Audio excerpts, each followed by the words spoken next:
Hi friends, ಮಸ್ತ್ ಕನ್ನಡ ಚಾನಲ್ಗೆ ಮತ್ತೊಮ್ಮೆ ಸ್ವಾಗತ. ಈ ವಿಡಿಯೋ ನೋಡುವ ಮೊದಲು ದಯವಿಟ್ಟು ನಮ್ಮ ಚಾನಲನ್ನು ಲೈಕ್ ಮಾಡಿ ಮತ್ತು ಸಬ್ಸ್ಕ್ರೈಬ್ ಮಾಡಿ. ಪ್ರತಿಯೊಬ್ಬ ಹಿಂದೂಗಳು ತಮ್ಮ ಜೀವನದಲ್ಲಿ ಒಮ್ಮೆಯಾದರೂ ಭೇಟಿ ನೀಡಬೇಕಾದ ಕೆಲವು ದೇವಾಲಯಗಳಿವೆ. ನಿಮ್ಮ ಆಸೆಗಳನ್ನು ತಕ್ಷಣವೇ ಪೂರೈಸುವ ಮತ್ತು ನಿಮ್ಮ ತೊಂದರೆಗಳನ್ನು ತಕ್ಷಣವೇ ನಿವಾರಿಸುವ ಶಕ್ತಿಶಾಲಿ ದೇವಾಲಯಗಳು ಇವೆ. ಆದ್ದರಿಂದ ಪ್ರತಿಯೊಬ್ಬ ಹಿಂದೂ ಈ 5 ದೇವಾಲಯಗಳಿಗೆ ಭೇಟಿ ನೀಡಲೇಬೇಕು. ಹೀಗಾಗಿ ಎಲ್ಲ ಪಾಪಗಳು ನಾಶವಾಗುತ್ತವೆ ಮತ್ತು ನೀವು ಮರಣದ ನಂತರ ಸ್ವರ್ಗವನ್ನು ತಲುಪುತ್ತೀರಿ. ಮೊದಲು ಈ ವಿಡಿಯೋವನ್ನು ಲೈಕ್ ಮಾಡಿ, ಜೈ ಶ್ರೀರಾಮ ಎಂದು ಕಾಮೆಂಟ್ ಮಾಡಿ ಮತ್ತು ನಿಮ್ಮ ನೆಚ್ಚಿನ ದೇವಾಲಯದ ಬಗ್ಗೆಯೂ ಕಾಮೆಂಟ್ ಮಾಡಿ. ಹಿಂದೂಗಳು ಮೊದಲು ಭೇಟಿ ನೀಡಬೇಕಾದ ಸ್ಥಳಗಳಲ್ಲಿ ತಿರುಪತಿ ತಿರುಮಲವೂ ಒಂದು. ಅಲ್ಲಿ ಭಗವಾನ್ ವೆಂಕಟೇಶ್ವರ ಸ್ವಾಮಿಯು ನೆಲೆಸಿದ್ದಾನೆ. ತಿರುಮಲಕ್ಕೆ ಹೋಗಲು ನಾವು ಆ ಭಗವಂತನ ಕರೆಯನ್ನು ಸ್ವೀಕರಿಸಬೇಕು. ಕಷ್ಟ ಬಂದಾಗ ನಾವು ಭಕ್ತಿಯಿಂದ ಪ್ರಾರ್ಥಿಸಬೇಕು. ಅವನು ತಕ್ಷಣವೇ ಎಲ್ಲವನ್ನೂ ನಿವಾರಿಸುತ್ತಾನೆ.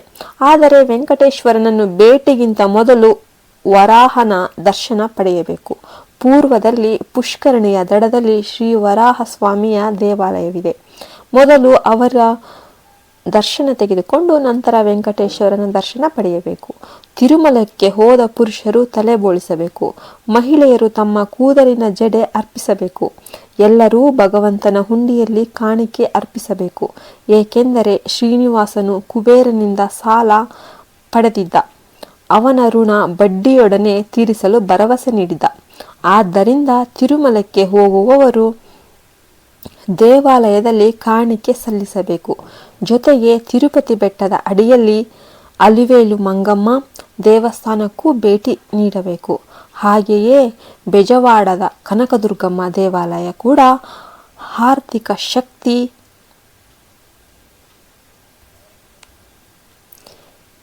ಇಲ್ಲಿ ದುರ್ಗಾದೇವಿ ಸ್ವಯಂಭೂ ರೂಪದಲ್ಲಿ ಉದ್ಭವಿಸಿದ್ದಾಳೆ.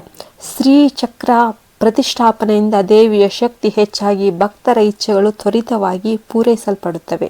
ತಿರುಮಲದ ನಂತರ ಹೆಚ್ಚು ಭಕ್ತರು ಈ ದೇವಾಲಯಕ್ಕೆ ಬರುತ್ತಾರೆ. ಅನೇಕರು ತಮ್ಮ ಕಷ್ಟಗಳಿಂದ ಇಡೀ ಬದುಕು ತಿದ್ದಿಸಿಕೊಂಡಿದ್ದಾರೆ. ಪರಮೇಶ್ವರನು ಅಗ್ನಿಕುಂಡ ರೂಪದಲ್ಲಿ ಉದ್ಭವಿಸಿದ ತಾಣಗಳಲ್ಲಿ ಒಂದು ಅರುಣಾಚಲವೂ ಒಂದು. ಇದು ಜಗತ್ತಿನ ಅತಿದೊಡ್ಡ ಶಿವಾಲಯಗಳಲ್ಲಿ ಒಂದು.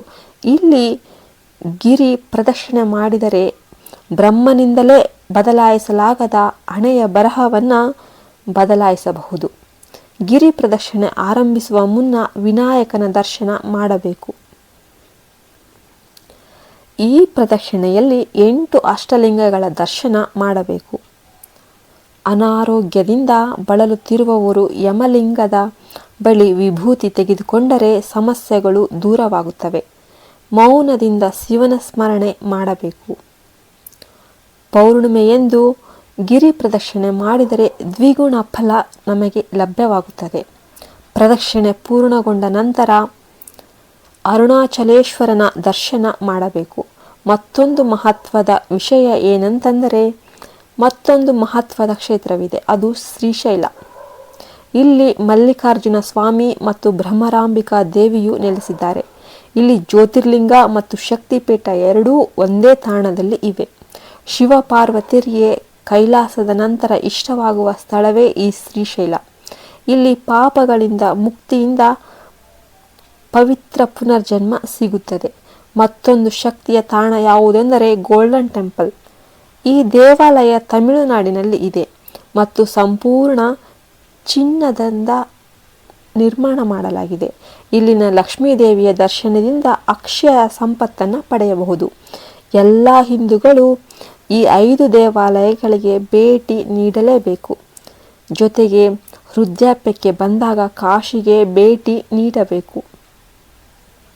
ಕಾಶಿಯಲ್ಲಿ ಶಿವನು ಇಂದಿಗೂ ಸಂಚರಿಸ್ತಾ ಇದ್ದಾನೆ ಎನ್ನಲಾಗಿದೆ. ಇಲ್ಲಿ ಮೃತರಿಗೆ ಮೋಕ್ಷ ಲಭಿಸುತ್ತದೆ. ಗಂಗೆಯ ಸ್ನಾನ ಮತ್ತು ಕಾಶಿ ವಿಶ್ವನಾಥನ ದರ್ಶನದಿಂದ ಜನ್ಮ ಪವಿತ್ರವಾಗುತ್ತದೆ. ಈ ವಿಡಿಯೋ ಇಷ್ಟವಾದರೆ ಲೈಕ್ ಮಾಡಿ ಮತ್ತು ಸಬ್ಸ್ಕ್ರೈಬ್ ಮಾಡಿ. ನಿಮ್ಮ ಫ್ರೆಂಡ್ಸ್ ಆ್ಯಂಡ್ ಫ್ಯಾಮಿಲಿಗೆ ಶೇರ್ ಮಾಡಿ. ಜೈ ಹಿಂದ್, ಜೈ ಭಾರತ್ ಮಾತೆ. ಹಾಯ್ ಫ್ರೆಂಡ್ಸ್, ಮಸ್ತ್ ಕನ್ನಡ ಚಾನಲ್ಗೆ ಮತ್ತೊಮ್ಮೆ ಸ್ವಾಗತ. ಈ ವಿಡಿಯೋ ನೋಡುವ ಮೊದಲು ದಯವಿಟ್ಟು ನಮ್ಮ ಚಾನಲನ್ನು ಲೈಕ್ ಮಾಡಿ ಮತ್ತು ಸಬ್ಸ್ಕ್ರೈಬ್ ಮಾಡಿ. ಪ್ರತಿಯೊಬ್ಬ ಹಿಂದೂಗಳು ತಮ್ಮ ಜೀವನದಲ್ಲಿ ಒಮ್ಮೆಯಾದರೂ ಭೇಟಿ ನೀಡಬೇಕಾದ ಕೆಲವು ದೇವಾಲಯಗಳಿವೆ. ನಿಮ್ಮ ಆಸೆಗಳನ್ನು ತಕ್ಷಣವೇ ಪೂರೈಸುವ ಮತ್ತು ನಿಮ್ಮ ತೊಂದರೆಗಳನ್ನು ತಕ್ಷಣವೇ ನಿವಾರಿಸುವ ಶಕ್ತಿಶಾಲಿ ದೇವಾಲಯಗಳು ಇವೆ. ಆದ್ದರಿಂದ ಪ್ರತಿಯೊಬ್ಬ ಹಿಂದೂ ಈ 5 ದೇವಾಲಯಗಳಿಗೆ ಭೇಟಿ ನೀಡಲೇಬೇಕು. ಹೀಗಾಗಿ ಎಲ್ಲ ಪಾಪಗಳು ನಾಶವಾಗುತ್ತವೆ ಮತ್ತು ನೀವು ಮರಣದ ನಂತರ ಸ್ವರ್ಗವನ್ನು ತಲುಪುತ್ತೀರಿ. ಮೊದಲು ಈ ವಿಡಿಯೋವನ್ನು ಲೈಕ್ ಮಾಡಿ, ಜೈ ಶ್ರೀರಾಮ ಎಂದು ಕಾಮೆಂಟ್ ಮಾಡಿ ಮತ್ತು ನಿಮ್ಮ ನೆಚ್ಚಿನ ದೇವಾಲಯದ ಬಗ್ಗೆಯೂ ಕಾಮೆಂಟ್ ಮಾಡಿ. ಹಿಂದೂಗಳು ಮೊದಲು ಭೇಟಿ ನೀಡಬೇಕಾದ ಸ್ಥಳಗಳಲ್ಲಿ ತಿರುಪತಿ ತಿರುಮಲವೂ ಒಂದು. ಅಲ್ಲಿ ಭಗವಾನ್ ವೆಂಕಟೇಶ್ವರ ಸ್ವಾಮಿಯು ನೆಲೆಸಿದ್ದಾನೆ. ತಿರುಮಲಕ್ಕೆ ಹೋಗಲು ನಾವು ಆ ಭಗವಂತನ ಕರೆಯನ್ನು ಸ್ವೀಕರಿಸಬೇಕು. ಕಷ್ಟ ಬಂದಾಗ ನಾವು ಭಕ್ತಿಯಿಂದ ಪ್ರಾರ್ಥಿಸಬೇಕು. ಅವನು ತಕ್ಷಣವೇ ಎಲ್ಲವನ್ನೂ ನಿವಾರಿಸುತ್ತಾನೆ. ಆದರೆ ವೆಂಕಟೇಶ್ವರನನ್ನು ಭೇಟಿಗಿಂತ ಮೊದಲು ವರಾಹನ ದರ್ಶನ ಪಡೆಯಬೇಕು. ಪೂರ್ವದಲ್ಲಿ ಪುಷ್ಕರಣಿಯ ದಡದಲ್ಲಿ ಶ್ರೀ ವರಾಹ ಸ್ವಾಮಿಯ ದೇವಾಲಯವಿದೆ. ಮೊದಲು ಅವರ ದರ್ಶನ ತೆಗೆದುಕೊಂಡು ನಂತರ ವೆಂಕಟೇಶ್ವರನ ದರ್ಶನ ಪಡೆಯಬೇಕು.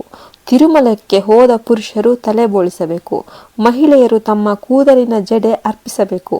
ಎಲ್ಲರೂ ಭಗವಂತನ ಹುಂಡಿಯಲ್ಲಿ ಕಾಣಿಕೆ ಅರ್ಪಿಸಬೇಕು. ಏಕೆಂದರೆ ಶ್ರೀನಿವಾಸನು ಕುಬೇರನಿಂದ ಸಾಲ ಪಡೆದಿದ್ದ.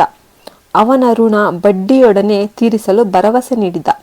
ಆದ್ದರಿಂದ ತಿರುಮಲಕ್ಕೆ ಹೋಗುವವರು ದೇವಾಲಯದಲ್ಲಿ ಕಾಣಿಕೆ ಸಲ್ಲಿಸಬೇಕು. ಜೊತೆಗೆ ತಿರುಪತಿ ಬೆಟ್ಟದ ಅಡಿಯಲ್ಲಿ ಅಲಿವೇಲು ಮಂಗಮ್ಮ ದೇವಸ್ಥಾನಕ್ಕೂ ಭೇಟಿ ನೀಡಬೇಕು. ಹಾಗೆಯೇ ಬೆಜವಾಡದ ಕನಕದುರ್ಗಮ್ಮ ದೇವಾಲಯ ಕೂಡ ಆರ್ಥಿಕ ಶಕ್ತಿ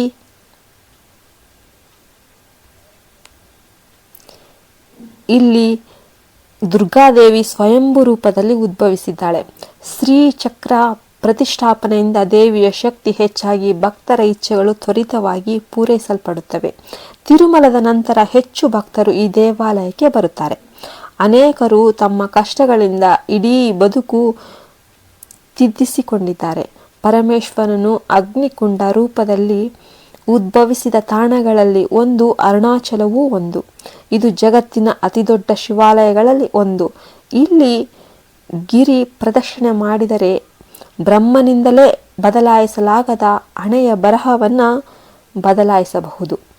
ಗಿರಿ ಪ್ರದಕ್ಷಿಣೆ ಆರಂಭಿಸುವ ಮುನ್ನ ವಿನಾಯಕನ ದರ್ಶನ ಮಾಡಬೇಕು. ಈ ಪ್ರದಕ್ಷಿಣೆಯಲ್ಲಿ 8 ಅಷ್ಟಲಿಂಗಗಳ ದರ್ಶನ ಮಾಡಬೇಕು.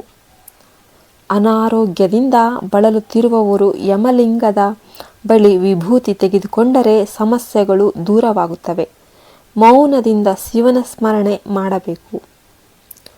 ಪೌರ್ಣಿಮೆಯೆಂದು ಗಿರಿ ಪ್ರದಕ್ಷಿಣೆ ಮಾಡಿದರೆ ದ್ವಿಗುಣ ಫಲ ನಮಗೆ ಲಭ್ಯವಾಗುತ್ತದೆ.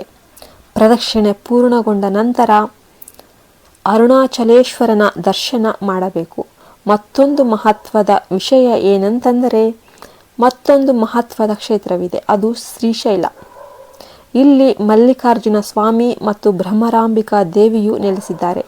ಇಲ್ಲಿ ಜ್ಯೋತಿರ್ಲಿಂಗ ಮತ್ತು ಶಕ್ತಿಪೀಠ ಎರಡೂ ಒಂದೇ ತಾಣದಲ್ಲಿ ಇವೆ.